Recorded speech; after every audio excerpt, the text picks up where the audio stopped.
Students,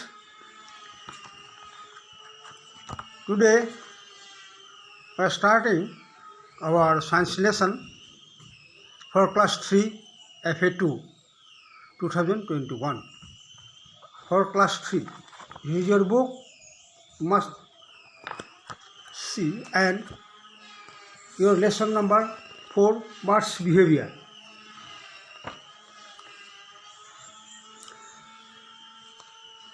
This is for FA2 exam for class 3. The birds behavior. So, have you ever seen some wild birds?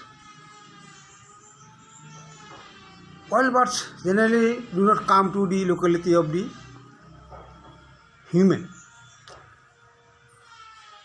অৰ্থাৎ মানুহ থকা ঠাইলৈ বনাঞ্চলৰ কিছুমান চৰাই নাহে বা তেওঁলোকৰ বাসস্থান বনাঞ্চলে আৰু কিছুমান চৰাই আছে they always live with human locally মানুহ থকা ঠাইত কিছুমান চৰাই বাস কৰে এই বিভিন্ন চৰাই বিভিন্ন ধৰণৰ বিহেভিয়াৰ খাদ্য অভ্যাস উৰণ থকা ঠাই বাঁহ কণী পৰা ঠোঁট ঠেং পাখি এইবোৰ বিভিন্ন ধৰণৰ চৰাইবিলাকৰ তাৰ আকৃতি প্ৰকৃতি কিমান ডাঙৰ এইবিলাক বিভিন্ন ধৰণৰ হয় আমি তাৰে বিষয়ে ইয়াতে এই পাঠটো তাৰে বিষয়ে কিছু আলোচনা কৰা হৈছে আমি এই পাঠটো আলোচনা কৰিম There are about 8,600 species of birds প্ৰায় 8,600 প্ৰজাতিৰ চৰাই আছে ভাবিছোৱা 2-4টা 2-400 নহয় 1,000 নহয় 8,600 They are the only animals with feathers এই চৰাইবোৰেই পাখি থকা কি জন্তু বা প্ৰাণী অৱশ্য সকলো চৰাই উৰিব পাৰে তেনেকুৱা নহয় কিছুমান প্ৰাণী আছে এইবিলাক উৰিব নোৱাৰে যদিও চৰাই নিচিনা একে সব গতি প্ৰকৃতি ধৰণকৰণ কিন্তু তেওঁলোকে মাটিত খোজকাঢ়ি ফুৰে তোমালোকে দেখিছা হাঁহ উট চৰাই এইবিলাক চৰাই Feeders keep them warm and make them fly. The other living beings, birds also need food. Some birds eat grains, seeds and fruits, while some others eat fish and small insects. Birds use their beaks and claws for getting food. চৰাই সমগ্ৰ এইখিনিত তাকে কৈছে যে চৰাই তাৰ ঠোঁট নখ এইবিলাক আহাৰ গ্ৰহণ কৰা বা চিকাৰ ধৰাত ব্যৱহাৰ কৰে আৰু চৰাইকো বাচি থাকিবলৈ আৰু শক্তি পাবলৈ খাদ্যৰ প্ৰয়োজন কাৰণ চৰাইও লিভিং বিং বাৰু এতিয়া তোমালোকে চাইছা কিতাপত চাবা এই বিভিন্ন চৰাই এইবিলাক আছে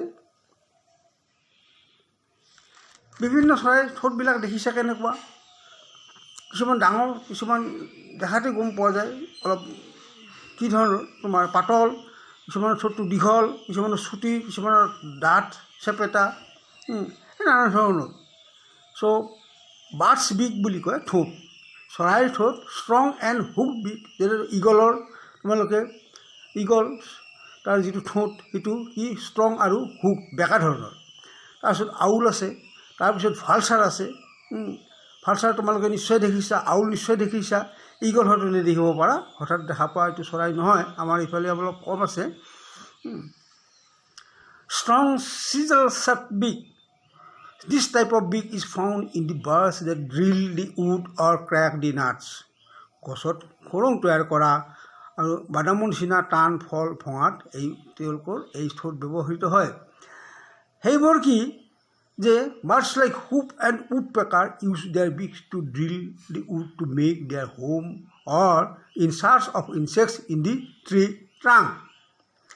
এইটো তোমালোকে চাইছা woodpecker আছে hoop আছে এই দুটা এইটো তোমাৰ উৎপেকাৰ এইটো হুপ আমি 12 টকা বুলি কওঁ আৰু লং পইণ্টেড পিক যেনেকুৱা ছানবাৰ্ড হামিং বাৰ্ড এনেকুৱা কিছুমান চৰাই আছে যিবিলাকৰ কিয় পইণ্টেড হয় সিহঁতে মৌ ফুলৰ পৰা মৌ চুই খাবলৈ সেই ঠোঁটটো ব্যৱহাৰ কৰে use This type of beak is used for poking or probing into a flower. Birds like sunbirds and hummingbirds have such type of beaks. ক'লো নহয় তোমাক যে এই ধৰণৰ চৰাইয়ে ফুলৰ মৌ চুই খোৱাত ফুলৰ ভিতৰলৈ ঠোঁটটো সোমাই দিব লাগে, সেইকাৰণে দীঘল আৰু পইণ্টেড, আৰু জিভাৰ সহায়ত জিভাৰ আগুৱাই দি ফুলৰ মৌ ৰসখিনি তেওঁলোকে খায়। ষ্ট্ৰং শ্বৰ্ট এণ্ড হাৰ্ড বিক, বেছ টান শকত আৰু চুটি আৰু টান ঠোঁট কাৰ কাৰ আছে? যোৱা তোমাৰ পেৰট ভাটৌ চৰাই, পিজন পাৰ চৰাই, স্পেৰ' ঘৰচিৰিকা বুলি কওঁ আমি, ঘৰে চোতালে ঘূৰি ফুৰে সৰু সৰু চৰাই, এই ধান টান পালে সেইবিলাক বাকলিবিলাক গুচাই ধানটো চাউলটো খায়। এইকেইটা পেৰট, তোমালোকে দেখিছা পেৰট, এইবিলাক স্পেৰ'।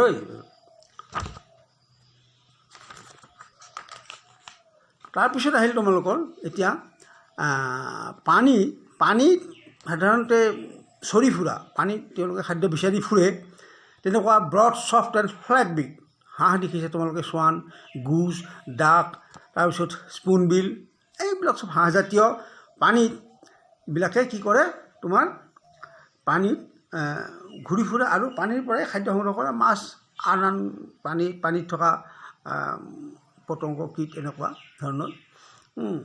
Beak of duck has strainers along its sides. Through these strainers, mud and water seep out and the tiny plants and insects remain inside the duck's mouth.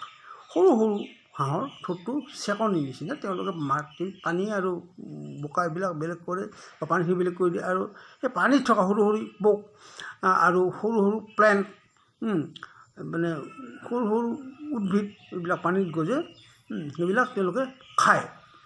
আৰু ৰাজহাঁহ তোমালোকে জানা, ৰাজহাঁহতে চিধা ঘাঁহকে খায়, তেওঁলোকে ঘাঁহ খোৱাত কোনো বিৰাট অস্তাদ আৰু। আচ্ছা, গ'ল এইটো। এতিয়া ফিডাৰ্ছ অফ বাৰ্ডছ, চৰাইৰ পাখি। Body of a bird is covered with 4 kinds of feeders. 1 number body feathers, 2 number flight feathers, number 3 down feathers and 4 tail feathers. 4 প্ৰকাৰত ভাগ কৰিছে তোমালোকৰ শৰীৰত থকা যিটো পাখি, আৰু উৰণৰ কাৰণে ব্যৱহৃত হোৱা পাখি, আৰু তলত থকা পাখি, আৰু নেজৰ পিছপিনে থকা পাখি। Body feathers are those feeders which help to give shape to the bird's body. Flight feeders that are attached to the wings and tail of bird are bigger in size and stronger. They help the bird to fly. These are known as flight feeders. Flight feeders have control rod or quill. These feeders are tightly knitted. আচ্ছা, flight ফিডাৰ্ছ, কাৰণ flight ফিডাৰ্ছ বতাহত ভৰ দি চৰাইটো উৰিব লাগিব, গতিকে tightly knitted মানে লাগি থকা হ'বই লাগিব, এটা যাতে বতাহটোত ভৰ দি চৰাইটো উৰি যাব পাৰে। Down feathers, these are fluffy and soft and keep the birds warm. Down feathers মানে গোটেই গাটোত থকা সৰু সৰু যিবিলাক পাখি থাকে, সেই গাটো গৰমে ৰাখে চৰাইটোৰ।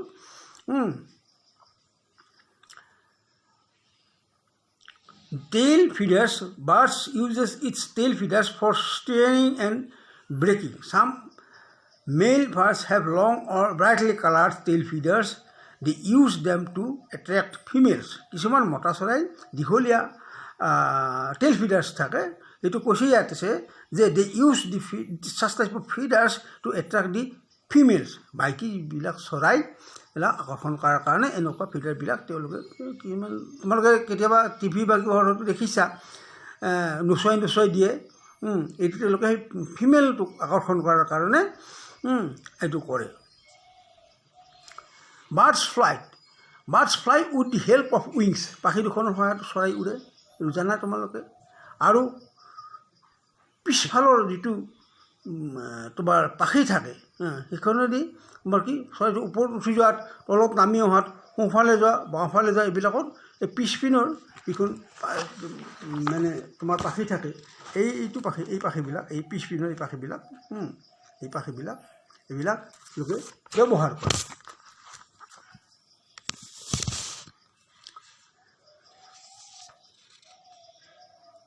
What makes a bird fly? A bird's body is boat-shaped, নাৱৰ আকৃতিৰ। This helps it to cut through the air easily.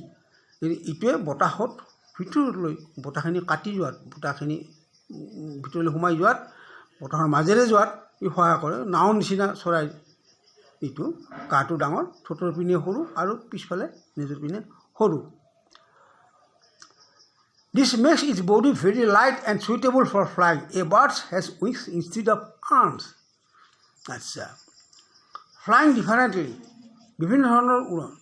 Some birds like crane, pigeon, crow can fly very long distances. Hen and peacock fly only short distances. কিছুমান চৰাই আছে বহুত দূৰলৈ উৰি যাব পাৰে, কিছুমান চৰাই বেছি দূৰলৈ নোৱাৰে, অলপ ঠাই গৈ সিহঁতে আকৌ মাটিত মানে কি কৰে, লেণ্ড কৰে, আহি পৰে। Eagle and vulture fly high up in the sky. তোমাৰ ইগল আৰু ভালচাৰ বহু ওপৰলৈকে থাকিব পাৰে। আৰু চৰাইবিলাকৰ এইবিলাক চৰাই এটা তীক্ষ্ণ কি, চকুৰ যিটো নজৰ, আই চাইড যিটো, সেইটো বৰ তীক্ষ্ণ। সিমান ওপৰৰ পৰা তেওঁলোকে ঠিক ক'ত কি তেওঁলোকৰ বিচাৰিব বা পাবলগীয়া বস্তু থাকে, এইবিলাক তেওঁলোকে কি কৰিব পাৰে, বিচাৰিব পাৰে, ধুনীয়াকৈ দেখি পায়। Eagle and vulture fly high up in the sky. Sparrow and bulbul fly down, lower down. Kiwi and emu cannot fly. Kiwi আৰু emu চৰাইয়ে উৰিব নোৱাৰে।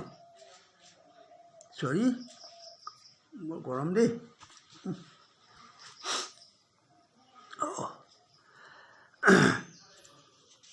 ফ্লাইং ডিফাৰেণ্টলি এইটো ক'লোঁ তোমালোকক। আৰু এই চৰাইবিলাকৰ বহুবিলাক চিত্ৰ আছে, ভালকৈ নিৰীক্ষণ কৰিবা। কোনটো চৰাই ঠোঁট কেনেকুৱা, ঠেং কেনেকুৱা, পাখি কেনেকুৱা, তোমাৰ নেজ ফালৰ কেনেকুৱা, ঠোঁটবিলাক কেনেকুৱা, এইবিলাক লক্ষ্য কৰিবা। এইটো লক্ষ্য কৰিলে তোমালোকে কি হ'ব যে তোমাৰ কি কয়, এই ভালকৈ বুজিব পাৰিবা। তুমি চিনি পোৱা চৰাইও আছে, নিচিনা চৰাইও আছে, বগলী, কাউৰী, এইবিলাক পাৰ চৰাইও আছে, মুৰ্গী আছে, কুকুৰা, মৰা, বেছিভাগ তোমালোকে চিনি পোৱা চৰাই আছে। গতিকে অসুবিধা নাই, চাই ল'ব ভালকৈ।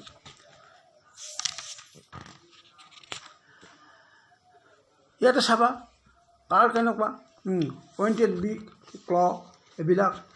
তাৰপিছত ভৰিৰ নখবিলাক কেনেকুৱা, আৰু ৱেব পেড, হাঁহৰ ৱেব পেড, এইটো হাঁহৰ ৱেব পেড দেখিছা তোমালোকে, মানে পানীত সাঁতুৰিবৰ কাৰণে এইটো সুবিধা হয়।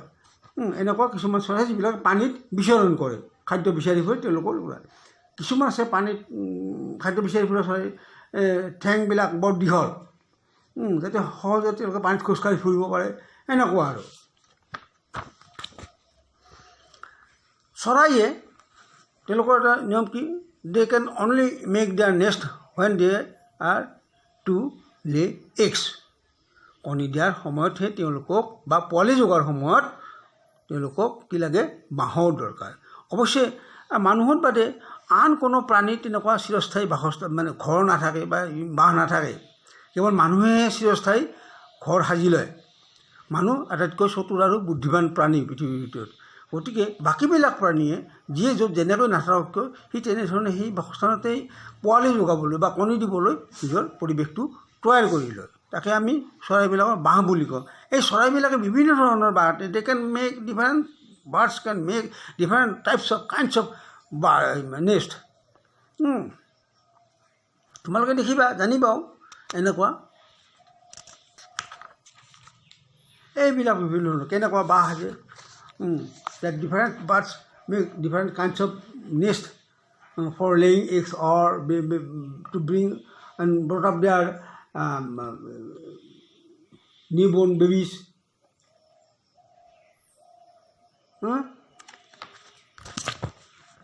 Okay. Carrying up young ones, itu মই অলপমান যেতিয়া কৈ দিওঁ, like other creatures, birds also take care of their young ones. Once the eggs are laid, they have to be kept warm. কণী পৰাৰ পিছত কণীবিলাক গৰমে ৰাখিবলৈ কি কৰে, উমনি দিয়ে। কিউবেশ্যন বুলি কয়, ইনকিউবেশ্যন।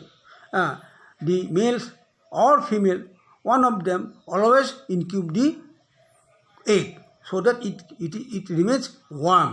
যদি গৰম নাথাকে পোৱালি নজগিব, নষ্ট হৈ যাব। গতিকে তেওঁলোকে কষ্ট কৰি হ'লেও সেই কামটো কৰে। Whether the male or the female, but warm the eggs. That is incube the eggs. That's called incubation.